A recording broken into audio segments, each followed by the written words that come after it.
Alors, si vous êtes dans la région, vous ne bougez pas, vous prenez votre voiture, on file en Italie. Oui, oui, parce que en ce moment, vous savez ce qu'on fait avec nos correspondants de France 2.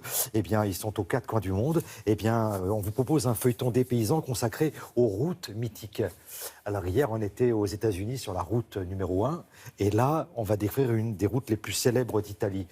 Celui qui conduit, c'est François Baudonnet. Elle date de 312 avant Jésus-Christ.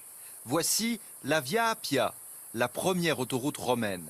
Ici, il y a 2300 ans donc, se croisaient sur ces pavés les charrettes remplies de marchandises et les légions partant à la guerre. De Rome à la ville portuaire de Brindisi, la voie appienne s'étendait sur 600 km. Riccardo est photographe. Passionné par l'époque romaine, il lui a fallu un mois pour parcourir à pied, de bout en bout, cette voie si particulière. Les pavés là-bas sont d'époque. Ils datent de la construction. C'est vraiment l'autoroute A1 de l'Antiquité, la première route d'Europe. C'est elle qui va permettre à l'Empire romain de conquérir l'Orient.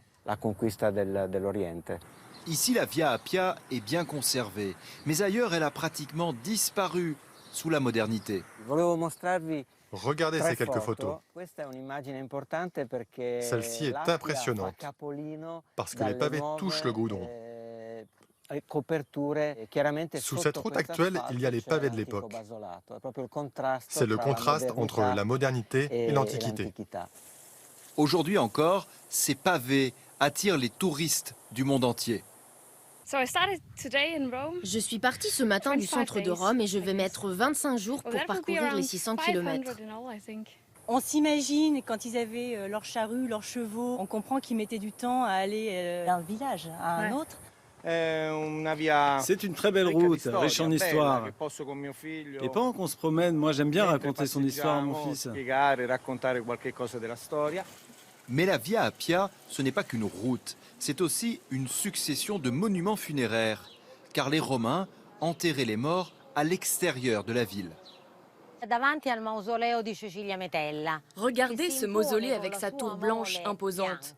Il a été construit pour célébrer la richesse d'une des plus grandes familles de Rome. Au Moyen-Âge, un château fort a été adossé au bâtiment romain.